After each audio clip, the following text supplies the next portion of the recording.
Tormam qolmabdi. Kech bo'lganda qatta yurgan ekanlar endi. Tissalarim ham og'rib ketyapti. Ha, tinchlikmi? Qatta yuribsiz? Voqliro'ga kelsangiz bo'lmaydimi? Qaysi o'ynashingiz bilan yuribsiz? Telefon qilsam ko'tarmaysiz. Qatta edingiz? Mani tergamagan. Mani tergaydigan boshimda ota-onam bor. Men erkak kishiman. O'zimni ayoldan ustun deb bilaman. Sen ayol kishisan.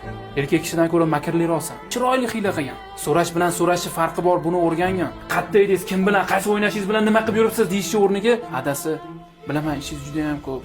Chachab qolmadingizmi? Bir o'zingizga qiyin deb dardlashsang men bilan. Men seni shirin avrashlaringga aldanib, hammasini aytib qo'yaman. Qattaligimni ham bilib olishing mumkin. Meni hech qachon tergamagan.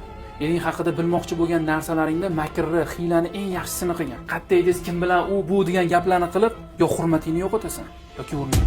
Doring qolmaganligini bilib, harga olib keluvdim senga. Taksiz kutib qoldim azingni. Doktor ham aytdi, ancha yaxshi bo'lyapti, ko'rsaymasan. Ishda davom etsin dedi. Revmatizmdan ham qutulib ketar ekansan nasib. Shuni unutma. Hech qaysi erkakga o'zinikini o'tkazadigan, uni tergaydigan ayol yoqmaydi. Hech qachon meni tergamagan. Tushundingmi? Men seni ukang yoki o'g'ling emasman tergaydigan. Adasi, meni kechiring.